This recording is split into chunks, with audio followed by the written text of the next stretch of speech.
Muy buenas tardes, amados pastores, Dios los bendiga. Qué alegría encontrarnos por este medio, podernos reunir y compartir la palabra del Señor también. Igualmente, hoy estamos iniciando la última sesión con relación a los dioses falsos. Hoy nos estamos congregando para finalizar con este tema, que espero haya sido de gran bendición para la vida de cada uno de ustedes. Por lo menos dejarles una inquietud, dejarles una perspectiva de avanzar, de investigar, de analizar y de poder estudiar un poco más este tema. En esta última sesión que hemos llamado el epílogo, que la titulamos Descubra sus ídolos y reemplácelos. Descubra sus ídolos y reemplácelos. Entonces, hoy vamos a estar tratando este tema. Vamos a orarle al Señor Dios Todopoderoso para que el Señor nos bendiga, para que el Señor nos llene de su sabiduría, para que el Señor nos fortalezca a través de su Santo Espíritu y nos dé la oportunidad de aprender y conocer más de Él. Bendito Padre Celestial, te adoramos y te glorificamos. Te damos gracias, Señor, porque tú eres bueno, porque tú eres maravilloso. Padre Celestial, te rogamos en el nombre precioso de Jesús, que tu Santo Espíritu esté con nosotros, nos acompañe en este tiempo, nos acompañe en este momento. Y te damos gracias desde ya, Padre Celestial, por el hecho de que tú nos has permitido tratar este tema de los dioses falsos. Y hoy vamos a finalizar, Señor, y vamos a finalizar con este tema, descubra sus ídolos y reemplácelos.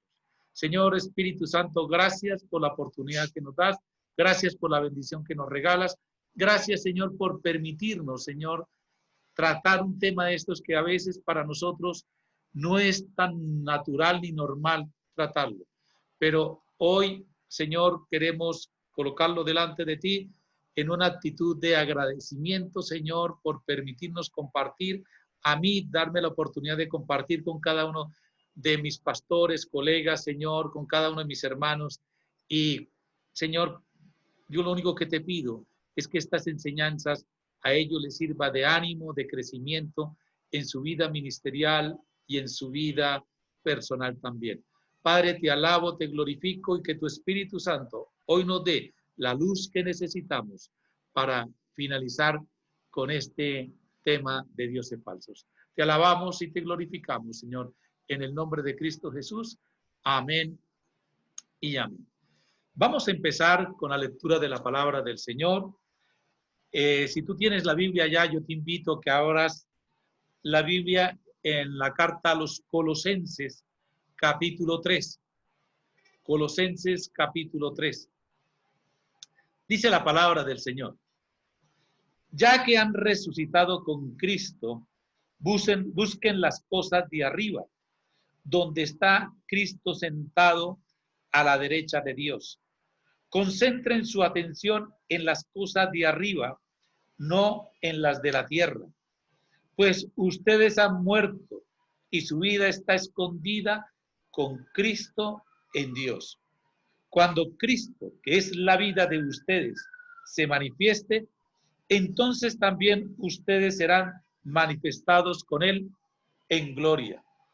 Por tanto, hagan morir todo lo que es propio de la naturaleza terrenal: inmoralidad sexual, impureza, bajas pasiones, malos deseos y avaricia, la cual es idolatría.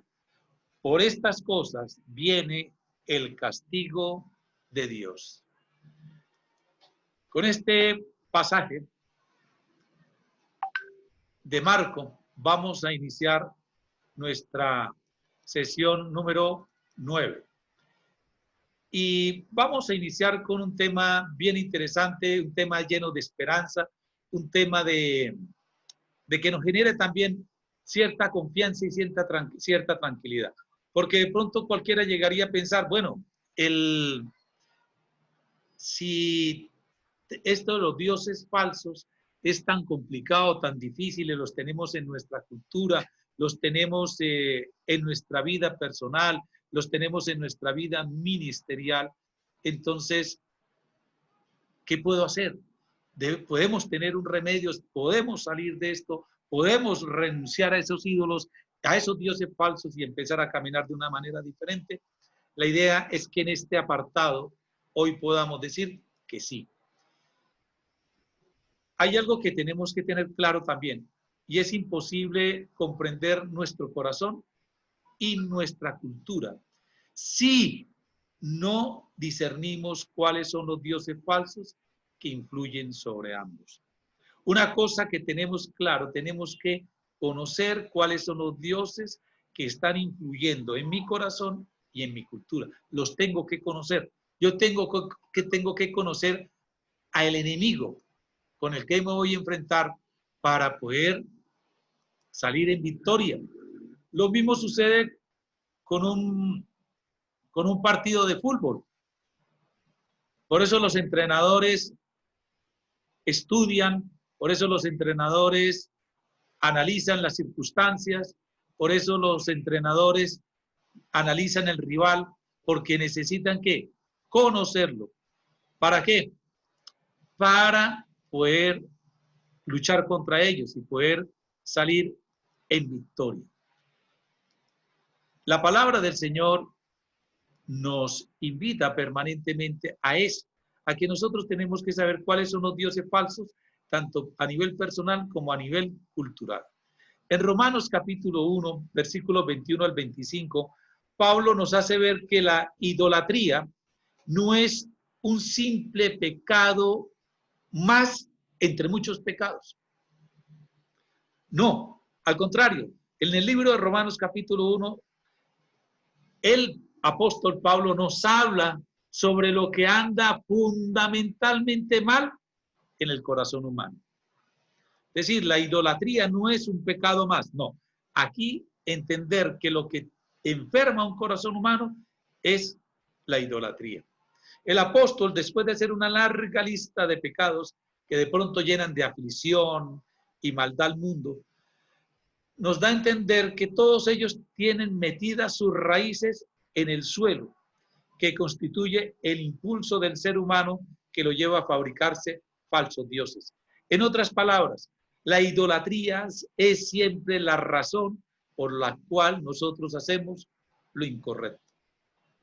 Y nos vamos a encontrar a través de la palabra del Señor frente a este tema, porque es el Señor desde el principio, y decíamos nosotros, para Dios la idolatría es aberración. Dios odia la idolatría. Y la idolatría es siempre la razón de lo cual nos va a llevar a hacer ¿qué? Lo incorrecto. Martín Lutero, en su Catecismo Mayor, a propósito de eso, yo no sé si usted en su iglesia tiene un catecismo. Si usted lee el catecismo de vez en cuando.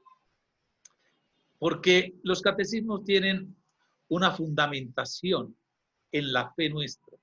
Martín Lutero en su Catecismo Mayor de 1529 y en el tratado que tiene que ver con las buenas obras escribió que los 10 mandamientos comienzan con un mandamiento contra la idolatría. Eso también nosotros lo explicamos. Pero ¿por qué es el primer mandamiento? ¿Por qué es el primer mandato que el Señor aborrece y dice aquí, usted no puede tener dioses ajenos delante de mí?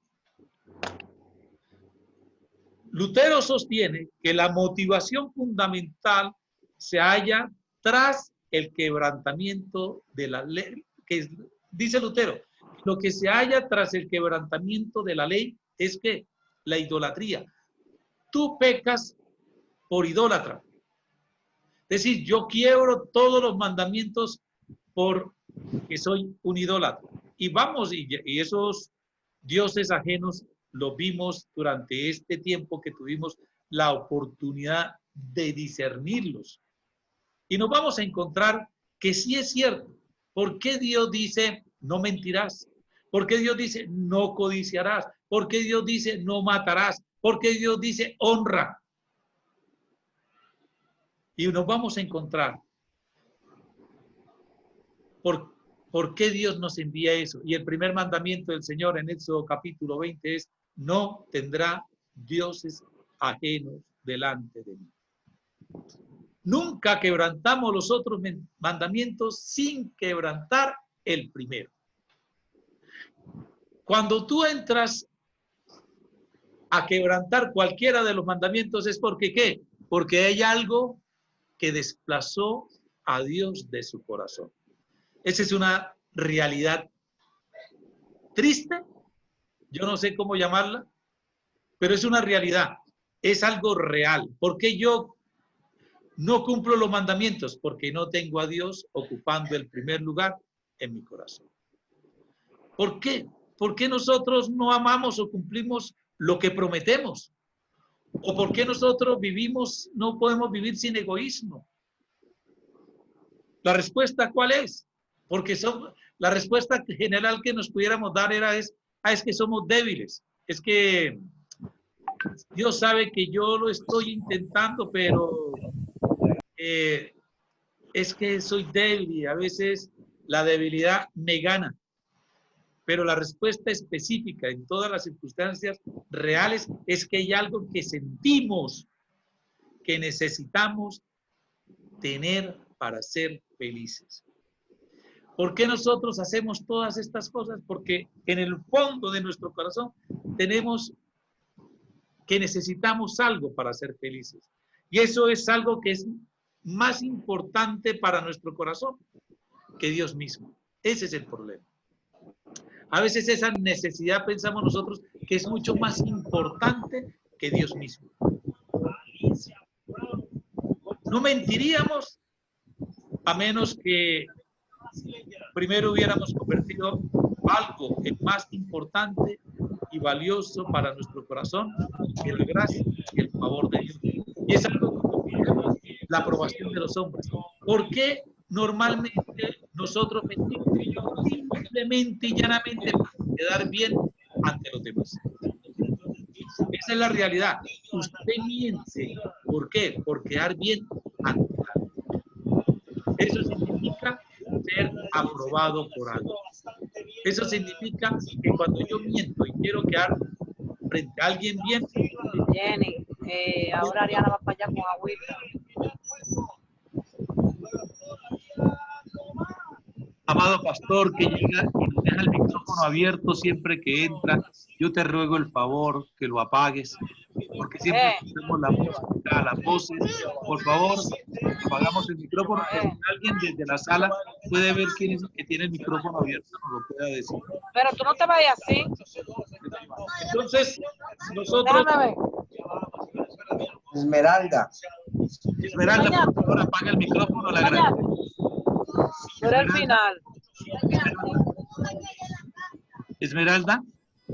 ¡Pero caramba! Apaguemos el micrófono. Hay un audio que salí de una reunión.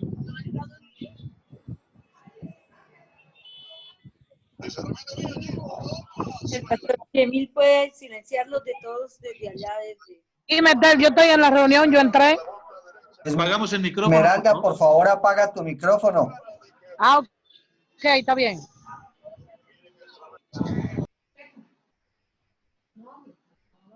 Listo, pastor. Gracias, gracias por la colaboración. Decíamos que nosotros mentimos porque queremos que la gente nos apruebe. Nosotros mentimos por nuestra propia reputación. Es decir, queremos tener poder sobre los demás, sacar provecho económico. Mire que la mentira, a manera de ejemplo, la usamos es ¿por qué? Porque queremos quedar bien con otra persona. Es decir, para nosotros es más importante mi reputación, para mí es más importante tener control, para mí es más importante sacar un provecho que el mismo Dios. He desplazado a Dios. ¿Con cuál Dios falso? La aceptación mía. Para mí es más importante lo que los demás piensen de mí. Por eso quebranto los mandamientos. Entonces, mire, no es que la mentira sí es un pecado, pero ¿qué es lo que me lleva a mí a mentir? La idolatría. ¿Qué es lo que me lleva a mí a mentir? Que yo quiero quedar bien con los demás.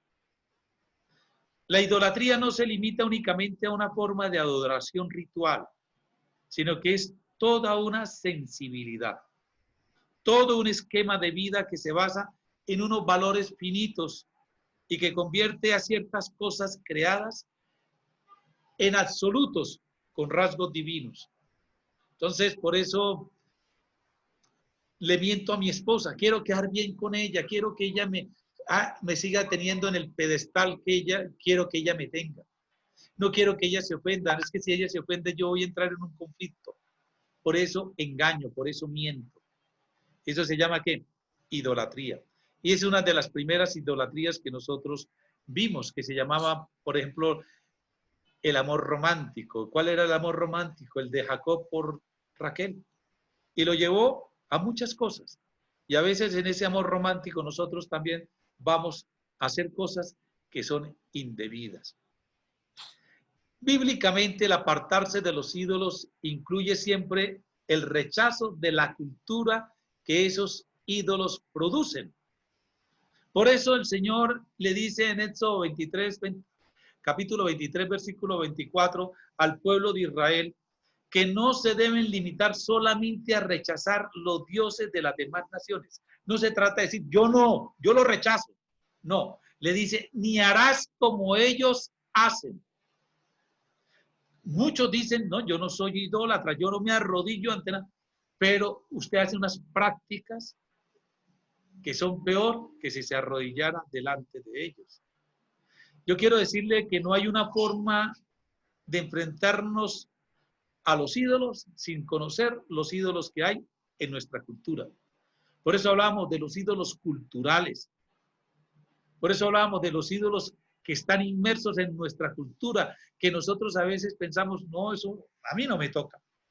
Yo no soy de ese tipo de circunstancias. No, yo no practico eso. No. A mí eso me tiene sin cuidado.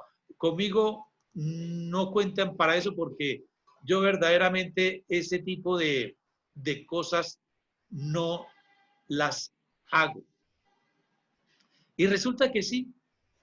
Nosotros en la cultura hay unos ídolos que nos están afectando. Yo tengo que enfrentarme primero con esos ídolos que están en mi cultura. También tengo que enfrentarme a esa cultura y discernir qué ídolos hay para poderme enfrentar con ellos. Por ejemplo, nosotros estamos en la época del posmodernismo y en el posmodernismo tenemos una cosa que se llama la cultura del consumo. Y muchos dirán, no, pero yo no soy consumista. Pero no es, el consumo es un disfraz. Pero lo que la gente consume cosas, ¿por qué? Porque no está conforme con lo que tiene. Entonces, por la mayoría de nuestra cultura en este momento, las tasas de divorcio son muy altas. ¿Por qué son altas? No es porque la pareja no se la llevaba bien. No era que había incompatibilidad de caracteres. No, aquí hay un ídolo cultural que se llama el consumismo. Y ese ídolo cultural nos dice que yo no estoy conforme con lo que tengo. Entonces, a través de la televisión, a través de la publicidad, a través de muchas cosas, empiezo a ver que lo que me muestra no es igual a lo que yo tengo en la casa. Y empiezo a encontrarle defectos a lo que tengo en mi casa, a la persona que está a mi al lado. ¿Y para qué? Para salir a buscar a otro que creo que me va a llenar una satisfacción.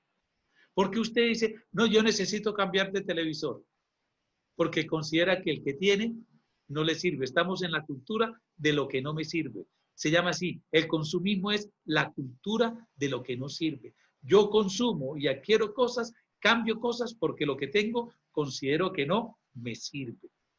Mire que eso es una cosa muy, muy finita y la tenemos ahí.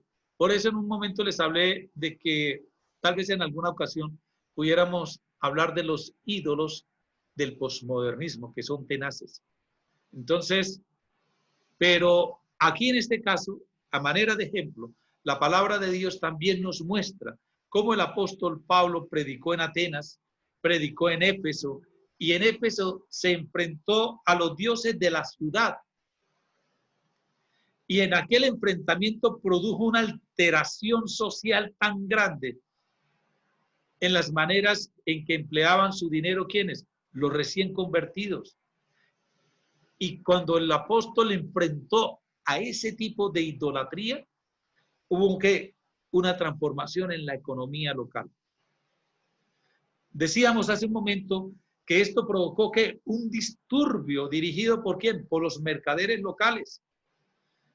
Los observadores de nuestro tiempo, los observadores, aquellos que nos critican, aquellos que nos están mirando a ver qué hacemos o qué dejamos de hacer, ellos tienen unos comentarios bien interesantes y hacen unas observaciones de lo que ven en los cristianos de manera muy frecuente. Ellos dicen que los cristianos de hoy son tan materialistas como todos los demás que integran nuestra cultura. Son personas que no están en nuestro medio, están por fuera y nos están observando.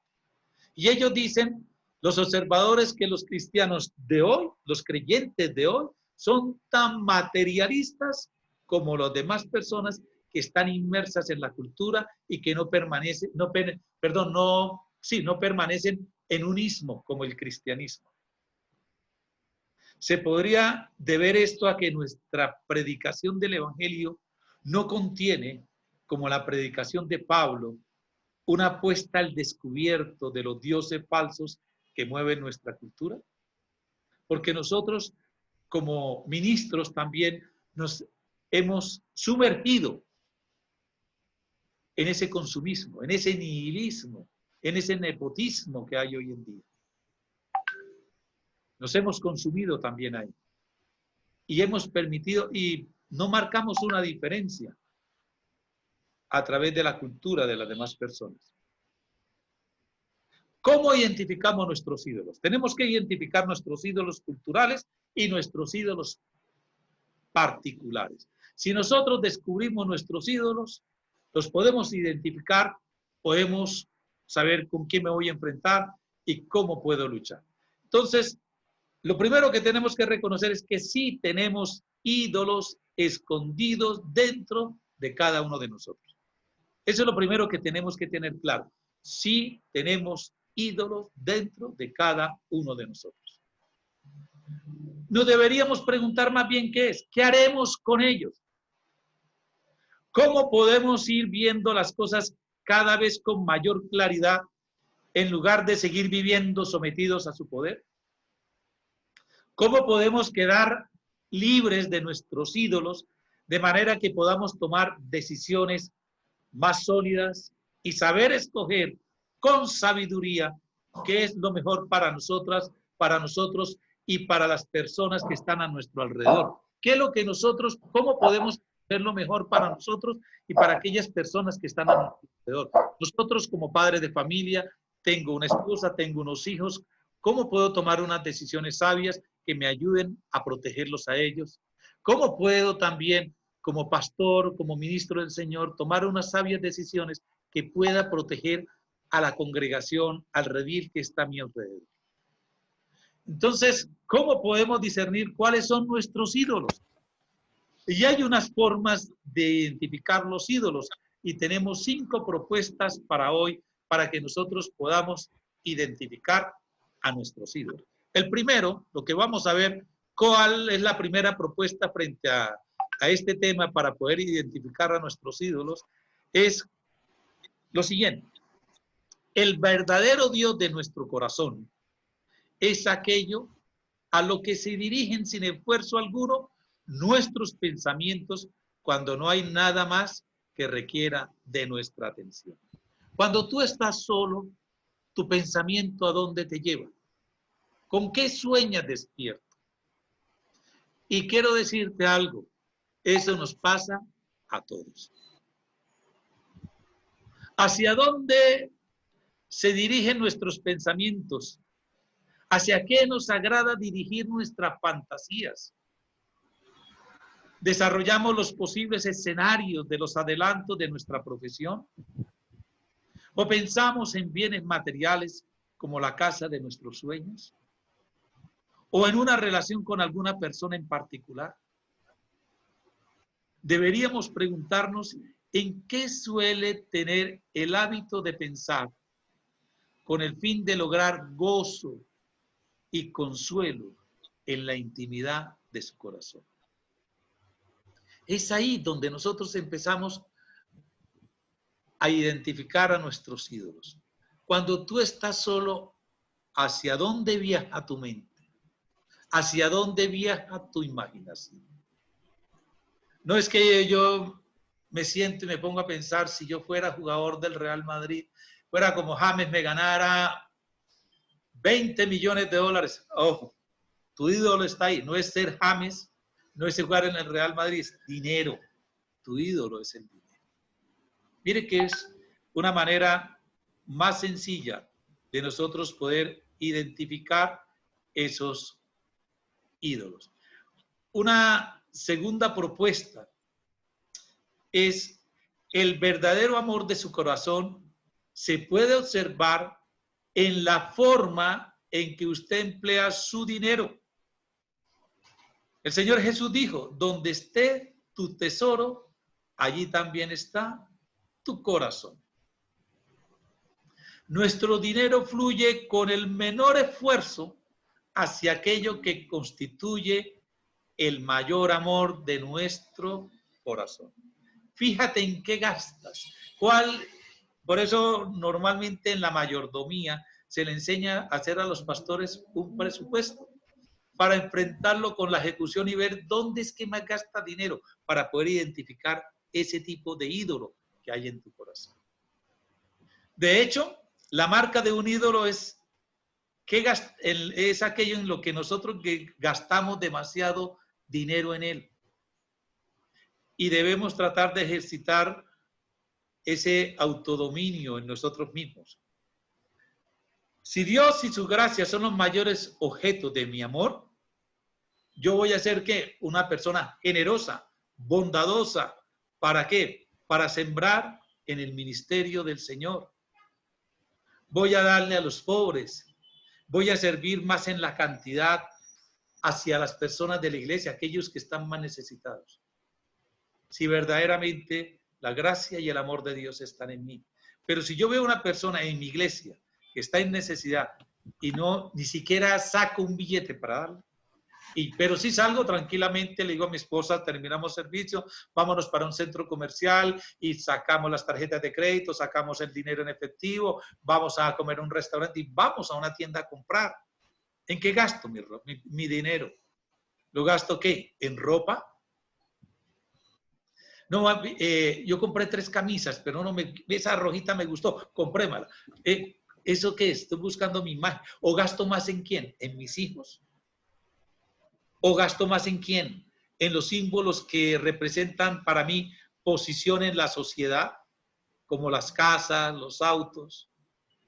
Recuerde, nuestro esquema de gastos revelan también nuestros ídolos. Un tercer factor que también nos lleva también a identificar cuáles son esos ídolos que tenemos es que en el caso de los creyentes que acuden regularmente a nuestros cultos, ellos pueden tener una buena fundamentación doctrinal y hacen un esfuerzo por creer en Dios y obedecerlo. Y una buena manera de discernir cuál es su verdadero Dios es cómo reaccionan ante las oraciones sin respuesta y las esperanzas frustradas. Recuerde cuando estábamos hablando de los ídolos de nuestra cultura, decíamos que en esos ídolos de nuestra cultura hablábamos que muchas veces, nosotros fijábamos nuestras esperanzas en otro tipo de situaciones, en otro tipo de circunstancias. Nosotros decíamos que hablábamos a veces de otro tipo de hacia dónde van, hacia dónde está la cultura, me está dirigiendo, hacia dónde me está llevando la cultura, donde nosotros a veces buscamos a Dios y decíamos, hablábamos de un cristianismo a la carta, de donde decíamos que cómo llegábamos a buscar a Cristo para que de pronto me solucionara un problema, me restaurara una relación, o verdaderamente buscábamos a Cristo porque lo amábamos. Muchos llegan a la iglesia buscando ¿qué? Respuestas a las oraciones, respuestas a ¿qué? A sus esperanzas, pero cuando no las obtiene, la persona se decepciona y no vuelve a la iglesia, se va. Por eso tenemos una alta rotación de hermanos que van de iglesia en iglesia. ¿Por qué? Porque son personas que han ido a lugares donde no han encontrado respuestas a sus oraciones. Y de pronto van a otra iglesia, no, aquí sí el Señor me está hablando. Entonces, eso también queremos nosotros poder identificar que Dios es un Dios que no está a mi servicio. Dios es un Dios al cual yo debo adorar y yo le debo servir a Él. Si nosotros le pedimos algo a Dios y no lo conseguimos, es posible que una persona se sienta ¿qué? Triste, se sienta ¿qué? Desilusionada. Pero después sigue adelante. Es decir, yo le pido algo a Dios y Dios no me lo dio. Oh, listo, vamos para adelante, Dios. Yo sigo creyendo en ti, sigo caminando, voy para adelante contigo. Cuando nosotros vivimos en esa tonalidad, cuando encontramos que para nosotros al fin y al cabo la vida continúa, entonces vemos que esas cosas no eran tan funcionales y no eran tan importantes para nuestra vida y no se convierten en amos para nuestra vida. Sí. Pero cuando nosotros oramos y trabajamos para conseguir algo, pero no lo conseguimos y reaccionamos de una manera explosiva en ira o en una profunda desesperación, entonces hay la posibilidad de que hayamos encontrado a nuestro verdadero Dios. Al igual que Jonás, te vas a sentir suficientemente enojado como para tener ganas de morirse. Entonces, si yo le pido algo a Dios, confíe. El Señor en su tiempo, en su momento, Él le va a responder y le va a bendecir. Cuarto aspecto para identificar ídolos es lo siguiente. Tiene que ver con las emociones. Observe sus emociones más incontrolables. Así como un pescador, cuando va a pescar, sabe a dónde ir cuando el agua se está agitando, él sabe que debe ir allí porque allí va a encontrar ¿a quién? A los peces. Lo mismo sucede nosotros cuando estamos buscando a los ídolos. Lo tenemos que buscar ¿en dónde? En el mismo fondo de nuestras emociones más dolorosas.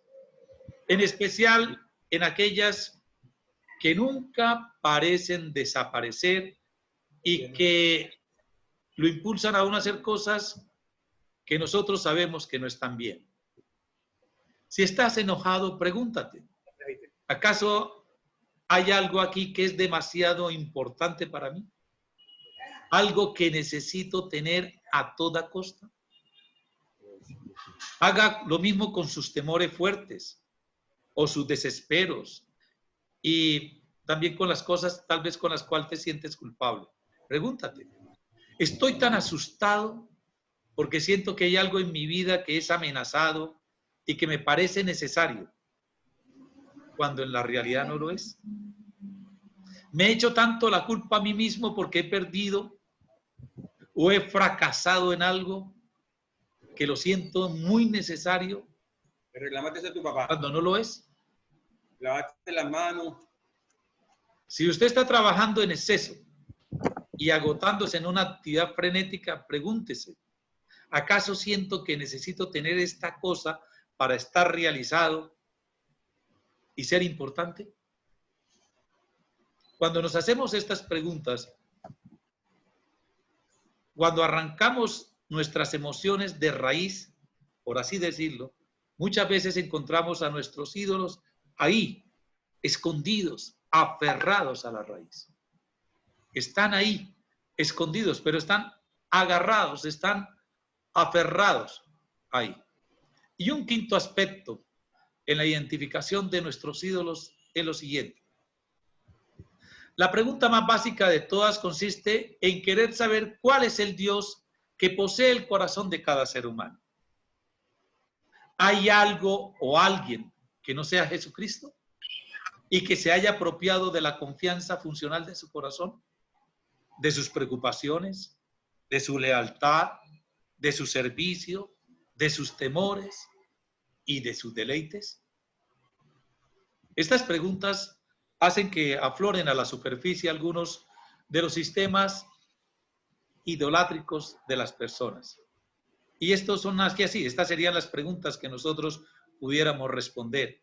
¿A quién o a qué acude usted en busca de una estabilidad, una seguridad y una aceptación que sostenga su vida? No responda, te la dejo ahí. ¿Qué es lo que usted realmente quiere y espera de la vida? ¿Qué lo haría usted verdaderamente feliz? ¿Qué haría de usted una persona con bastante aceptación ante los demás? ¿Dónde va a buscar el poder y el éxito? Estas preguntas u otras sacan a la luz si servimos a Dios o a los ídolos. Si buscamos la salvación en Cristo o si la buscamos en los ídolos falsos, en los dioses falsos. Y aquí le dejo esta reflexión para que usted medite en ella y pueda encontrarse consigo mismo y pueda caminar en la búsqueda de esos ídolos que puede tener tanto culturales como personales. Iniciamos hoy con el pasaje de Colosenses capítulo 3, versículos 1 al 6. Y en este pasaje el apóstol Pablo exhorta a morir. ¿A qué? A morir. ¿A morir qué? A los apetitos malvados que hay en ¿dónde? En el corazón. Entre ellos está ¿quién? La avaricia, que dice el apóstol Pablo es idolatría. ¿Cómo lo podemos lograr? Pablo nos indica en detalle la manera de hacerlo en los primeros 4 versículos que nosotros leímos hoy. Entonces, podemos entender que la idolatría no consiste únicamente en no obedecer a Dios, sino que es una fijación de todo el corazón en algo que no es Dios. En algo que no es Dios. Esto no se puede remediar solo con ¿qué? Con arrepentirse. No solamente se remedia con arrepentirse de tener un ídolo en el corazón, ni de usar la fuerza de voluntad para tratar de vivir de una manera diferente. Estas dos cosas que el apóstol Pablo va a hablar y las vamos nosotros a desarrollar más adelante, tiene que ver que las cosas hacen que estas cosas nos alejan, para podernos alejar de los ídolos, más bien diría el apóstol Pablo, es que nos falta mucho más que arrepentirnos, nos falta mucho más que tener fuerza de voluntad, nos hace falta mucho más algo para poder nosotros desterrar o desplazar a nuestros ídolos del corazón. Nos vemos en 5 minutos. Dios los bendiga y nos encontramos ahora.